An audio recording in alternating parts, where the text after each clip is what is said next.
#AskDrJohnWatson type చేసి మీ questions అడగండి, తప్పకుండా రిప్లై చేస్తాను. జితేంద్ర చిన్న 8879 సార్, హెయిర్ గ్రోత్ కోసం లేదా ఉన్న హెయిర్ పోకుండా ఉండడానికి ఏమైనా వైటమిన్ టాబ్లెట్స్ ఉంటే చెప్పండి సార్.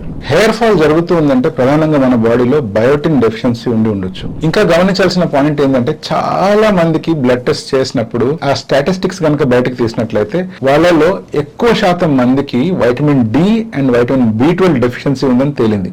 అంతేకాకుండా కొంతమందికి సీరం ఫెరిటిన్ అంటే ఐరన్ సంబంధించినవి కూడా మన బాడీలో తక్కువగా ఉండడం గమనిస్తూ ఉంటాం.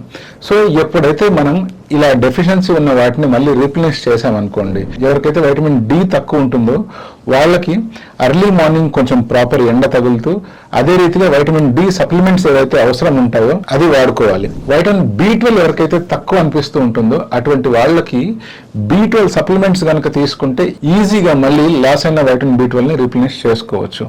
ఇలా ప్రతి 6 నెలలకి ఒకసారి చెక్ చేసుకొని మళ్ళీ అవసరమైతే మీ డాక్టర్ దగ్గర ప్రిస్క్రిప్షన్ తీసుకొని ఈ వైటమిన్స్ మళ్ళీ వాడుతూ ఉండాల్సిన అవసరం ఉంది. అంతేగాని ఒక్కసారి టెస్ట్ చేసుకొని అలా సంవత్సరాల తరబడి వీటిని వాడడం మంచిది కాదు. ఎందుకంటే ఇదే వైటమిన్స్ కనుక మన బాడీలో ఎక్కువ అయితే మళ్ళీ దానికి సంబంధించి వేరే హైపర్ వైటమినోసిస్ వల్ల వచ్చే ప్రాబ్లమ్స్ కూడా ఉంటాయి. కొంతమందికి బాడీలో ఐరన్ కూడా తక్కువగా ఉంటుంది. అటువంటి సిచ్యువేషన్ లో కూడా మనం హెయిర్ ఫాల్ గమనించే అవకాశం ఉంది.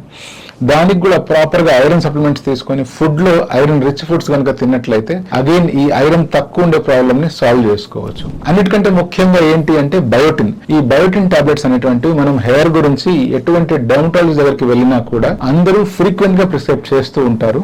ఎందుకంటే బయోటిన్ కనుక మనం సప్లిమెంట్ చేసినట్లయితే హెయిర్ ఫాల్ తగ్గించడంలో అండ్ హెయిర్ గ్రోత్ అవ్వడంలో చాలా వరకు హెల్ప్ అవుతుంది. సో ప్రధానంగా మనం గుర్తుపెట్టుకోవాల్సింది biotin, vitamin D, vitamin B12 and serum ferritin.